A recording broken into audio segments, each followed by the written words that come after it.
We're back for Module 27 of the Series 65-66 series from Series 7 Specialists. Glad to have you. Again, we hope that we're helping to get you some good understanding about some of the concepts, ideas, the terms, and especially when we talk about those quantitative analysis features and measurements, how they work and a good understanding of that. That's our goal, is to help you pass the test and help you succeed. That's the goal of our sponsors also. Be sure to visit our sponsors, okay? We really do appreciate you doing that. Okay, so anyway, we were talking about different types of accounts. They're on page 41. And right about the middle, we kind of switch over from the individual or variations on the individual owned account and start talking about different business entities that can set up accounts and how those are structured and what you need to know for this test about that. So basically what we do is that we go to a sole proprietorship. Now, a sole proprietorship is it's a person who's doing business under a trade name, or basically it's Bob doing business as Bob's Speedy Plumbing. Okay? Bob decided that there's no reason for him to incorporate because that's all, it's just him. That's it. His wife answers the phone, and rather than go to the expense and trouble of getting a business structure, he's just going to have a sole proprietorship. He's going to be doing business as Bob's Speedy Plumbing. Now, the thing about that, it's quick, it's easy, but Bob has no layer protecting him in case he does something wrong, and the next thing you know, he's flooded the art museum. Okay? So, like I say, it's the same as an individual with regard to liability. Now, you drop down though to the next, and you have a general partnership, and then following that, a limited partnership. Now, every partnership has to have a general partner. Go with the flow on this thing though, okay? Don't get so picky about it and say, yeah, but you're starting to argue with the question. And we talked about that. You're going to lose that argument. All right, so just assume that in the case of a general partnership, that all of the partners are in fact general partners. They're all operating partners. They all run the thing. This is 4 guys that got together, and now they're building boats or something. I don't know what they're, but in any event, they've set up a partnership, and it's a general partnership because they all have day-to-day control of the activities. What you have is that you have the business actually makes money, let's say, well, but the business is not taxed. Rather, what happens is that passes through to the partners, so that you have if you make $100,000, you got 4 partners, they're all equal partners. Everybody's going to get a K1 because it is a partnership, okay? That's going to reflect that $25,000 of earnings. Now, the partnership will report on a Form 1065. Possibility you'll need to know that. Not a very good one, I don't think. But the partnership will report, but basically it's just an FYI to the Internal Revenue Service. Be watching, because we're going to have some K1s that come out that total this $100,000 that we just reported for the partnership on the 1065. But it's just a partnership. Like I say, we don't pay any tax at the partnership level. All flows straight through to the partners. You do also have unlimited liability. Unlimited liability. So just like Bob's Speedy Plumbing, okay, if their boat does something that's, I don't know, they have a flaw in it, kills somebody, they all are on the line. Literally everything they got, they can be sued for. Okay, that's a general partnership. A limited partnership, again, the operating partner by definition is going to be a general partner. However, silent partners, investors, are going to be limited partners in this. You still get the flow through, the conduit treatment of earnings on a pro rata basis. Okay? The partnership itself is still not taxed. You're still going to report on the K1 the earnings or the losses. Yes, you can report losses on a K1. Okay? But the thing is that the silent partners, they had nothing to do with the day-to-day operations. They're just investors, and therefore they have limited liability. So general partnership, general liability, limited partnership, limited liability. And again, just don't argue with the question when it comes to that general partner operating the operating partner of the limited partnership. Just go with the flow, okay? Then you've got an LLC, or a limited liability company. What do you think about the liability on this one? My bet is going to be that it's going to be limited. Okay, it's right there in the name. And yes, in fact, it is. The default treatment on an LLC is a pass-through, just like a partnership. You can elect it. For this test, I wouldn't worry about it, okay? That you can elect to have the LLC taxed. Just take the normal way to do it is just to flow through, have it be a conduit, not be taxed at the LLC level. You have, like we said, limited liabilities, and instead of shareholders, you have members. This is something that, believe it or not, has shown up on this test. Don't ask me why. I don't have a clue, but I've had reports back that that was on the test. You need to be prepared. LLC, members. And you, typically what you're going to have, the managers of it are going to be called managing members. And so, but that's an LLC. An S corporation. An S corporation is in fact a full-blown corporation. However, they specifically elect to not be taxed at the corporate level. And so let's say that Bob, he said, you know, I'm doing a lot of high-dollar jobs for a lot of high-dollar places. I need a layer of protection for myself. So what I'm going to do is I'm going to make my contracting entity, the entity that does all the work, I'm going to make it a corporation. He can do that. Okay? But I don't want to have to mess with paying corporate taxes and then get taxed again on when I get money myself. That's ridiculous. So I just want to, whatever I make, whatever the corporation makes, excuse me, yeah, there we go. I've got that layer of limit to my own personal liability. Whatever it makes, I want to pay taxes on. Whatever it doesn't make, I don't. Okay? That's great. An S corporation can do that. You've got the pass-through of those taxes. You're not taxed at the corporate level. You have limited liability. You can lose what's in the corporation. That's it. When the corporation's gone, it's gone. And then you're limited to 100 shareholders. And this is also a very important point. And the reason, you've guessed it, from time to time it shows up on the test. Okay? So a limit of 100 shareholders. A C corporation is what we typically think about when we think about a corporation. It is taxed at the corporate level. So it is a taxed entity, and there is limited liability on it. Most you can lose what you paid for the stock.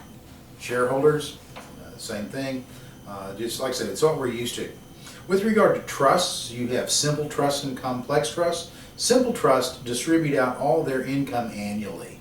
The distributable income is given to the beneficiaries on an annual basis. Complex trusts can accumulate income.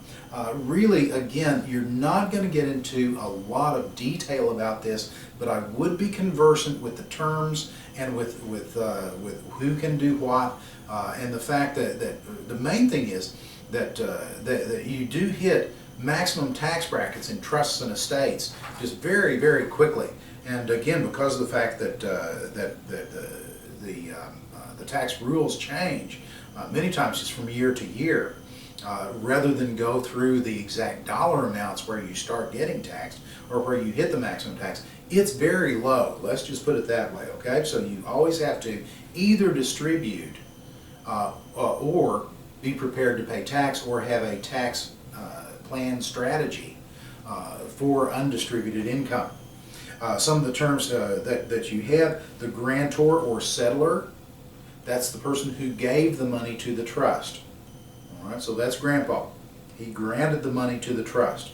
The beneficiary, that's Bobby, Billy, Susie, and Mary. They get the money once certain whatever the terms of the trust are have been reached, and according to those terms, the trustee is the one that runs the thing. And the trustee has a fiduciary responsibility. Fiduciary is just a fancy way of saying that you have a larger responsibility because you're managing the money for someone else. Therefore, you need to be prudent about it. You need to protect those assets. Don't take undue risks. Don't do things like, unless it's specifically authorized, things like margin accounts, things like the speculative options trading, things like that, okay? Stick with the better quality. Stick with the better liquidity. Okay, so those are the things. So typically no margin accounts, no speculative investments typically. If it is specifically allowed, then fine. But again, trustee is going to have a fiduciary responsibility. In an estate, the tax is based on the date of death valuation or the value of the assets 6 months after death. And typically what they're going to ask you about is the date of death valuation. Okay? You have an unlimited spousal transfer on the first spouse's death. So that Fred and Millie, we talked about that, and how much money can come from Fred's estate to Millie. All of it. All of it. Okay? So, like I said, it's an unlimited transfer on the first spouse death. Now, when the second spouse dies, that's when there's going to be some taxes that come due. Okay, it's on that second spouse death. And again, anything that's undistributed, you're going to hit that maximum tax bracket at very low income rates. So be sure to either plan for distribution or to plan to have some type of tax plan for anything that you're not going to distribute. If it comes to securities, heirs receive a stepped up basis as opposed to what happens on a gift. So here, let's just go ahead and look at this and see what happens, all right? Let's say that your Uncle Fred, that he bought some stock and he paid $1,000 for it, okay? So here's Fred, and he paid $1,000. The thing about it is, it's now worth $10,000.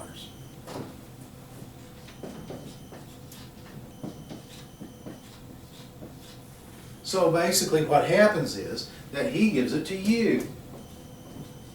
If it's a gift, then what he does is that here's the back of the certificate.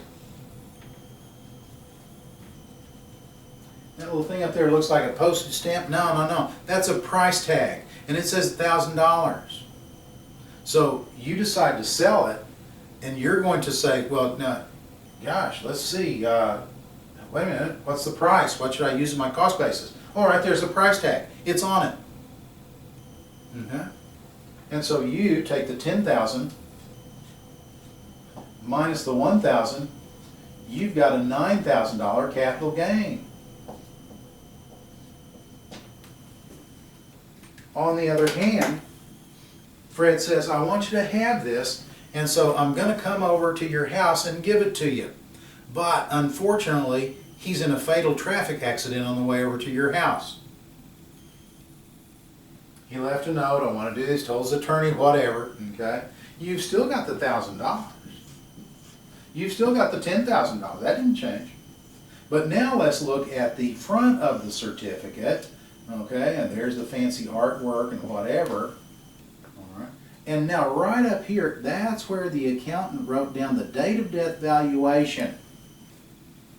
Just to make sure he wasn't confused, he flipped it over, pulled that price label off, gives it to you and says, now, you can sell it, okay? Well, what price should I use? Well, I don't know, there ought to be a note on there somewhere, either a price tag or, no, it wouldn't be a price tag because he died, okay? So, I said, well, there's where you wrote down $10,000. So, well, that's it, okay? So, if it's $10,000, you sell it for $10,000. Your cost is $10,000. You have no capital gain on the thing. That's if he passes away. That's a stepped up basis, as opposed to what happens with a gift. Now that could be the basis for a question or two. All right, and then taxes are due 9 months after the date of death. What that implies is that you need to keep some liquidity in the estate, because if there are estate taxes are going to be due, you just don't have time to put them into growth stocks that might take 5 years to come around. Okay, we also have powers of attorney or trading authority. You have limited, general, and durable powers of attorney. A limited power of attorney is just what it says, okay? There's a limit to how much I can do on your behalf. What is that? I can tell someone, buy this, sell that. That's it. Buy this, sell that. Okay, I can call the shots in your account, but I can't say, send me some money. If there's a full or a general power of attorney, then I can say, yes, buy this, sell that, move this money here, move that money there, send a check out for this much money. Okay? That's a general power of attorney. And then a durable power of attorney, there's absolutely no ability on the person who's appointed the power, given the power of attorney, while the person who granted the power of attorney is still cogent or is still able to make decisions. So what the deal is that if I'm in a traffic accident and all of a sudden I'm in a coma for 6 months, somebody needs to take care of my finances. Well, if I grant a durable power of attorney to someone, they're able then to make those decisions, and my money can be maintained during that time, even though I'm not able to say, because I'm in a coma, for crying out loud, I can't say, yeah, I want so-and-so to do it. I've taken care of that ahead of time. Okay? Now, one thing about a durable power of attorney, okay, is that powers of attorney, especially what you're going to see is with the limited and general power of attorney, is that if the person who granted that dies, the power of attorney dies with them. Okay, so then you'd be talking to the executor of the estate or personal representative, sometimes you'll see, of an estate. All right, then what we go from here, we go into some suitability considerations. We talked about this earlier. You're going to see suitability at all different levels. One of the first things to keep in mind when you look at suitability is, in fact, the cash reserves that the person has. It's going to be very important. So what are the factors that you need to consider? Well, you've got financial considerations. How much money do they have? How much money do they make? How much money do they need? How much money are they going to be making going forward? What's the structure of their investments right now? Is that suitable for them? Or are they maybe too heavy in stocks, or too heavy in bonds, or too heavy in cash? Like I say, all those things are important to come in. So they're for current financial status. You pick that up from the personal balance sheet and a cash flow statement. Personal balance sheet is a snapshot. Where are we today? What do we own and what do we owe? All right. Cash flow statement is going to show how much we have of discretionary income, discretionary money on a monthly basis that can be added into new investments, or if there's a deficit on the cash flow statement, how much we're going to have to pull out of our investments every month in order to meet those day-to-day needs. The capital needs that we have then need to be taken into account, and those would include our old buddy, safety and liquidity. I'll bet you money right now that you see a question that talks about how they've got this big chunk of money, they just did something, I don't know, maybe sold a house, something like that. They come into your office and they say, look, here's what my situation is. I'm going to do this, I'm going to do that, do something else, this risk, that risk, da-da-da-da-da-da-da-da, and I'm going to be buying a house in about 6 months. Boom, money market fund. Why? Safe and liquid. Right there. You see where that's one of the foundational capital needs that people have is for safety and liquidity. You also have, like I say, the current expenses. Talked about that with the personal financial or cash flow statement, and then retirement, college savings, death, disability, and other future events that we need to plan for. These are all contingencies that we need to take into account when we put together that financial plan for people, because all of those are significant events. They need to be planned for because they're going to take money. All right. Current investments and strategies, with two questions on that. First of all, how well do our current investment and strategies line up with what it is that we're going to try to do with everything that we've looked at up to now? Our personal balance sheet, our financial, our cash flow statement, our what kind of events are coming up, the things that our capital needs that we're going to be facing. How well do those line up with what we're going to be facing? And if you make a recommendation, how well does that blend into the current situation? So it could be that XYZ is your favorite stock, pays a real good dividend, it's increased it every year, their earnings growth looks good, there are a lot of assets that they own. That's cool, but what if they already have 2/3 of their portfolio in XYZ? It becomes unsuitable because you're concentrating them even further. Okay? So like I say, just take all those things into account. And then their time horizon. Typically what you're going to see on time horizon, you're going to see college and you're going to see retirement. College, the best rule, they're going to have 2 or 3 kids. Okay, one of them's going to be 10, the others are younger. You got an 8-year time horizon. Just take 18, subtract the oldest kid's age from it. There's your time horizon on college. Because remember that it's a multiple choice. You can't write an essay on these things, okay? And so when that first kid goes to college, you're going to need liquidity to meet those bills. So that's your time horizon. Now, oh, by the way, yeah, the other kids can wait 2 to 3 more years, but still, that's just 2 or 3 more years. Just take the oldest kid. And then with retirement, you know, it's really unfortunate because I have seen it before where somebody was real active and they said, okay, by golly, here I am at 65, I'm going to retire. And they retired and they didn't have a plan and they were gone. I've seen it before. Oh my gosh, have activities lined up for retirement. You know, that's the lesson I learned from that. It's not going to be on the test, but boy, that's important. But that's the exception rather than the rule. If you put your time horizon, you're at 55, you put it at 10 years, it's too short. Go on out to 70, 75, that kind of range, okay? I mean, the rule of thumb is 100 minus your age is the amount, is the percent that you should have in your portfolio in stocks. Rule of thumb, okay? That's going to imply that if you're 65, you're not there. You're just starting there. You still need to have that growth element. So, like I say, take it out to 70, 75, the one that lines up the best with that. So if you're 55, again, if you've got 15 to 20, 18, somewhere around through there, pick that one. Okay. All right. So there's our time horizon for the things that the events that we're going to see, and then other consideration, our values and attitudes. It could be that we have someone who their father died from lung cancer from smoking.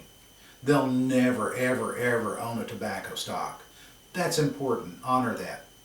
I know a guy that he would never own a stock, period, because he saw what happened in the Great Depression.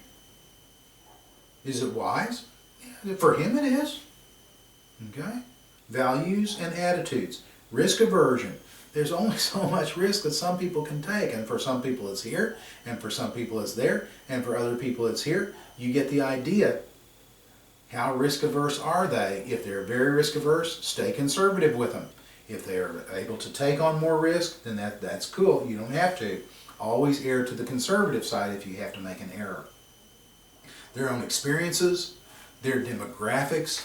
Again, we said that 100 minus the age. So if you've got a 19-year-old that's making good money, they've got the ability to recover from an oops in an aggressive fund. But if you've got a 72-year-old, they don't have that kind of time horizon, so they don't have that ability. Okay. Besides that, you know, kids these days, they grow up like this. I mean, this is the way that they talk. Okay. And so the things that have to do with the devices, with the communications, with the programs, with the app developers, whatever, they're going to understand that when they get into a position to where they invest. Other folks who are older may or may not be up to that speed. So, like I say, you're going to have individual circumstances, but there are certain things that you can apply to different demographic groups. And then tax considerations, always important, because why? We drew it up there. It's not what you get, it's what you keep. Got to take that into account. So anyway, that's going to take us to a breaking point. We'll go ahead and wrap up with this module, and we'll see you back again in a little bit for the next one.